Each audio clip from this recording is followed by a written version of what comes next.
The love for crossovers is at an all-time high. Literally every manufacturer these days has a car that is maybe a hatchback that is jacked up, and it's actually giving them good sales. Welcome back to 0 to 60 Motoring once again. My name is Bill Turi, and this is a 2017 Mercedes GLA250. This morning when I was preparing to shoot this review, I literally counted like 15 cars, different cars in traffic which are a mid-size or a compact crossovers, from something like the Nissan Juke to something like Toyota Kuluga. So the mid-size compact crossovers, they are actually inspired by maybe small hatchbacks or sometimes sedans. So the Mercedes GLA is actually built on the A-Class platform. If you don't know what a Mercedes A-Class is, it is a small hatchback from the Mercedes family. So this car is built on the A-Class platform, and it's the smallest Mercedes crossover SUV, if you like. After the GLA, we have the GLB. We have the GLC, which is built on the C-Class platform. We have the GLE, which is formerly the ML version, which was built on the E-Class. And then the full-size SUV is called the GLS, which is actually built on the S-Class platform.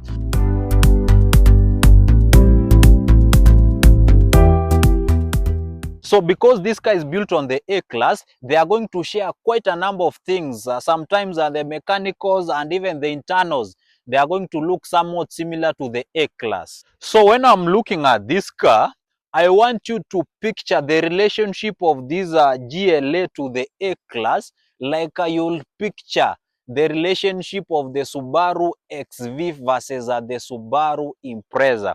Basically, hatchbacks that have been jacked up, or if you like, they are on high heels, basically because they have been given some decent ground clearance. This car is tailored for someone who finds maybe the Mercedes saloons are somewhat low to the ground, or they are not satisfied with the A-Class platform. But of course, this car doesn't come cheap. I'll be telling you why. Majority of the buyers of this car, there are maybe people who wanted to purchase a C-Class, and then they got into this because of ground clearance. So definitely a person who purchasing this car, most probably they did not have an A-Class in their priority list.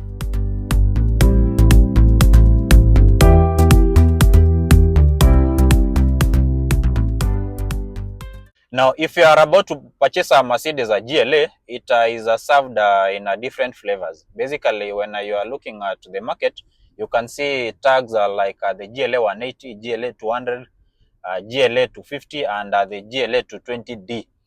Now, let me explain to you what those terms mean. The GLA180 is the entry level, or if you can call it a base model, there is no harm. It is powered by 1.6 liter turbo petrol, and it's normally a front wheel drive variant only.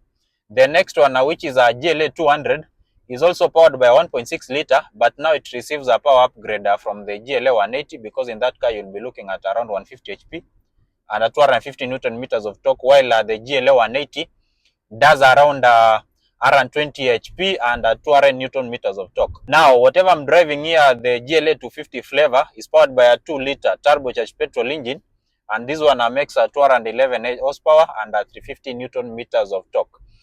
And then the GLA220D, in the 220D, of course, the D stands for diesel, and that one is powered by a 2.1 liter turbo diesel. So those are the most common variations of the GLA you're going to find in the Kenyan market. Of course, there is a performance-oriented version called the GLA45, but I've not driven it or interacted with it, but I've seen the A-Class, the A45 locally, though it's a very expensive car. So those are the GLA trim levels explained. Another difference away from the power is that the GLA250 can be found with an all-wheel drivetrain. That is why you are seeing that formatic badge on the trunk of this car.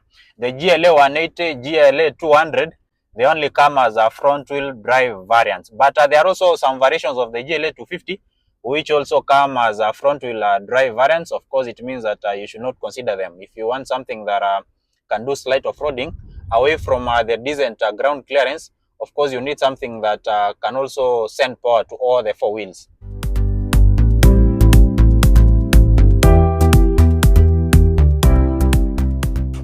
It is really a sleek offering. You have these bi-xenon headlamps with these daytime running light. You have these 3-star pointed Mercedes logo embedded into this grille. Of course, a Mercedes Benz nameplate on this top here. You have a parking sensors, you have these fog lights here. You can tell that this car is wider and more muscular than the A-Class because it comes with wider wheel arches. Of course, you have 18-inch rims, but if you go for the AMG package, they come with more beautiful rims in the form of 19-inch rims. So coming to the rear side of this GLA250, you can actually see why I was saying it's a little bit of like a compact crossover. You can see that the rear side somewhat slopes, which is going to eat into the practicality of this car. Now, you have the GLA nameplate here, and of course 4MATIC here. Of course, a 4MATIC means that the car is an all-wheel drive car. You have a parking sensors down here, and of course, a dual exhaust, of course, to give this car some appealing look. Now, so if you ask me from a looks perspective, of course, I know beauty lies in the eyes of the beholder, but when I'm looking at this car, it's really an appealing product, especially if you can actually find it with an AMG package. It's going to come with bigger wheels which look better, and in the interior it's going to come with a flat bottomed steering wheel, which is also going to add on that list, of course, to make it a more appealing look. So from the looks element of this GLA250, while it is a hatchback on stilettos, it is a really appealing product if you ask me.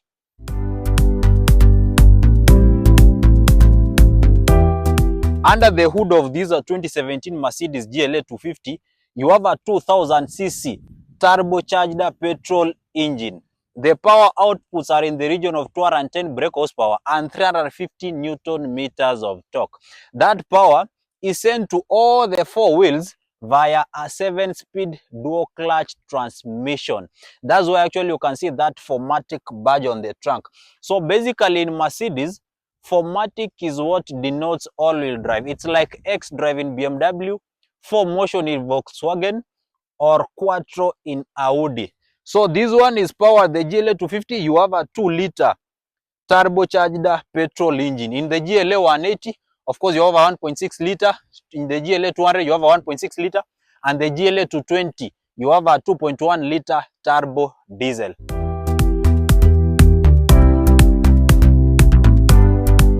So the GLA250 is a simple car to drive. The steering wheel is light and responds precisely to the maneuvers you take. Of course, it takes corners in an agile manner. If you gun it straight into a corner, of course, it may display signs of a body roll, but that one is expected when you are having a car that is, of course, raised. That because of it has a higher COG than the A-Class on which it's based on. But in terms of handling around corners, should you drive carefully, you'll love its handling. It's agile and nimble around corners. But of course, if you shoot it into a corner with a high speed, of course, you'll have those signs of body roll. Another thing is that the braking capability is also good. It's very, very, very sharp. So in case you have a problem and maybe you want to kill your momentum, or in case of an emergency, it's something that you can really trust. On the highway, this car is reasonably quiet thanks to some good sound insulation. But of course, if you are running on rough rubbers, there could be exterior noise penetrating into the cabin, but that one should not be a big deal.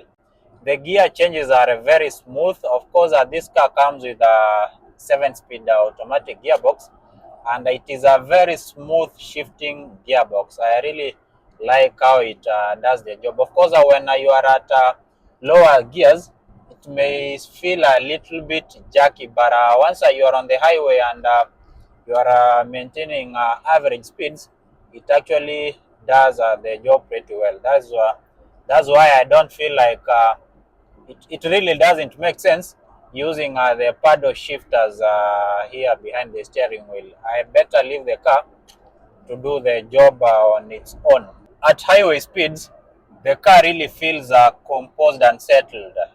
I'm doing these 100 kilometers per hour, which is of course the speed limit on this road.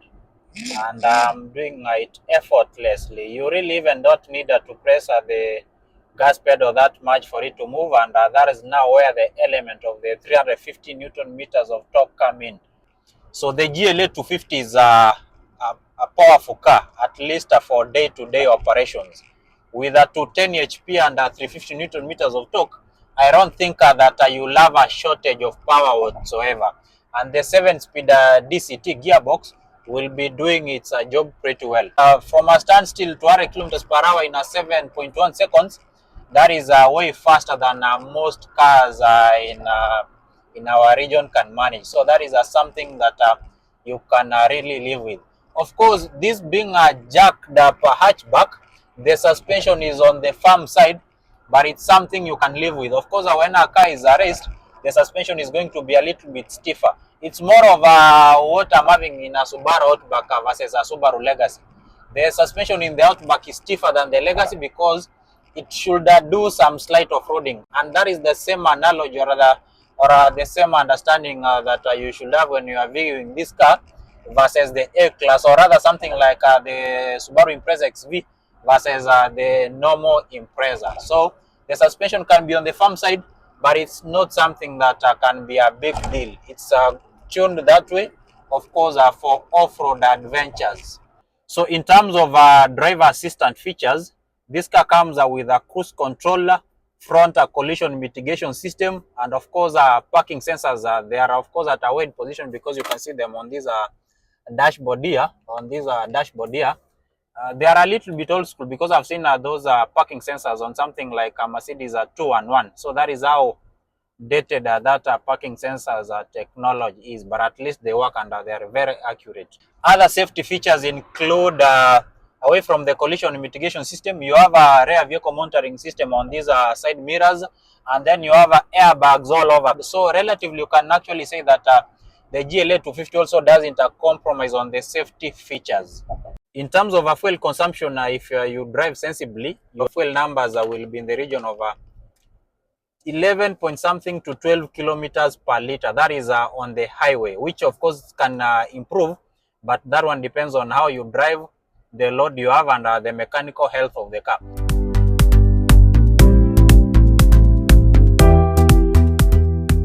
Welcome to the cabin of this 2017 Mercedes GLA250. You can tell that it has a very good fit and finish. I really like the beige interior of this car, but it tells you that you have to be very disciplined to keep it this way. So if you are a liquor person, you cannot use your substances in this car because you are going to spoil how this beige interior looks like. Now the dashboard here may not look as modern as may not be as modern as a cars like the W205.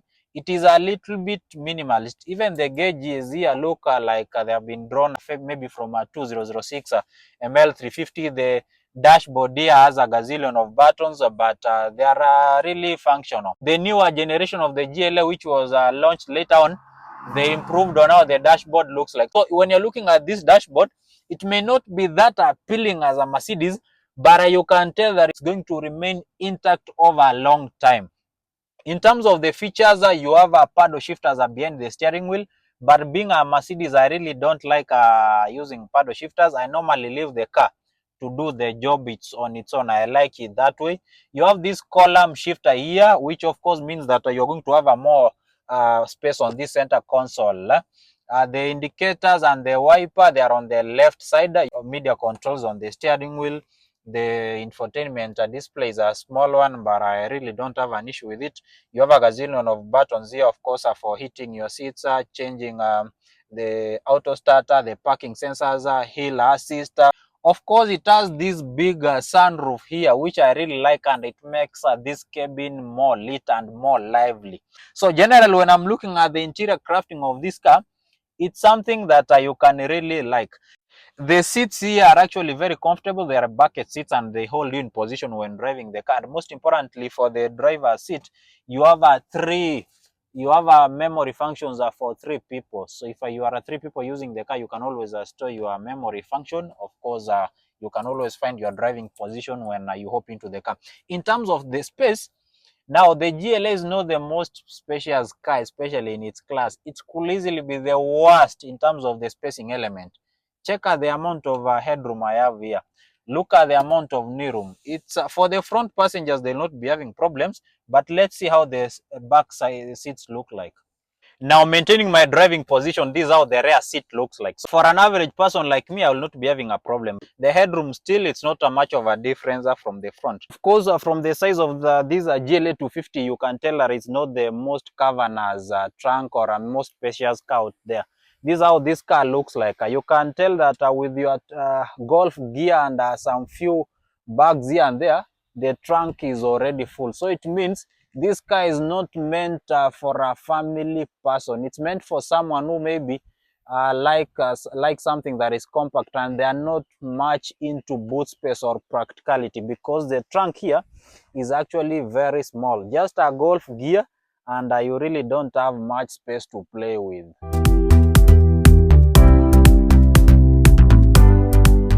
Now that I mentioned the different flavors of the GLA, you may also be wanting to know what will be the best pick from that GLA 180, 200, 250 and the 220D range.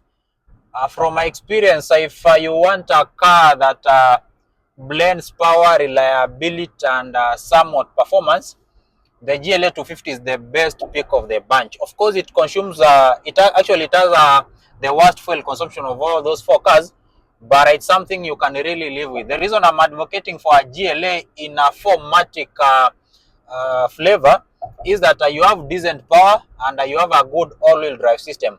Of course, when you are having this amount of ground clearance, it doesn't make sense going for the GLA 180, which is a grossly underpowered car. Of course, even if the GLA 200 receives a bigger tune from the GLA 180, it also sometimes it can feel lazy and it's a front wheel drive car, which doesn't tag along any driving any good driving manners. And for the GLA 220, of course, it has the best fuel consumption numbers and it has the biggest torque.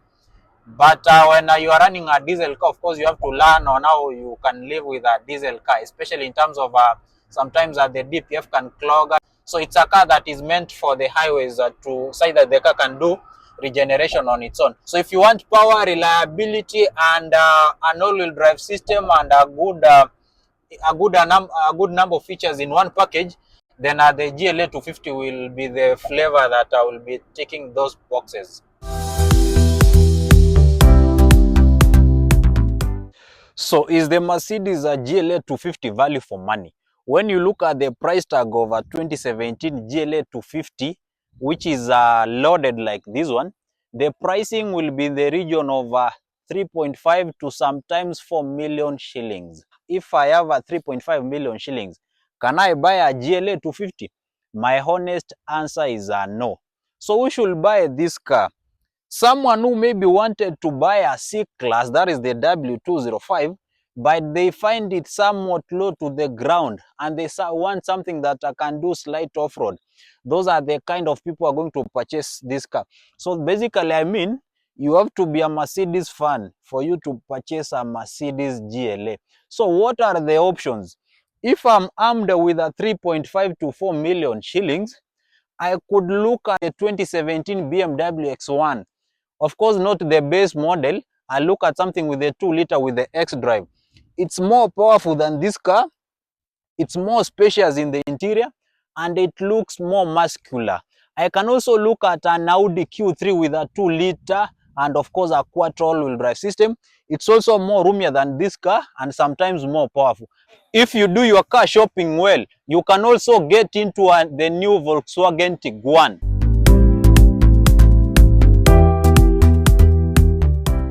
So that is a short review of this 2017 Mercedes-Benz GLA 250.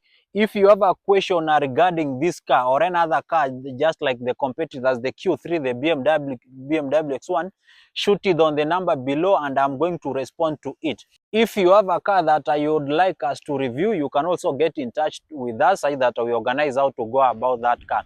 I think, guys, that is enough for today. Remember to subscribe to this channel. I'll see you on the next one on 0 to 60 Motoring.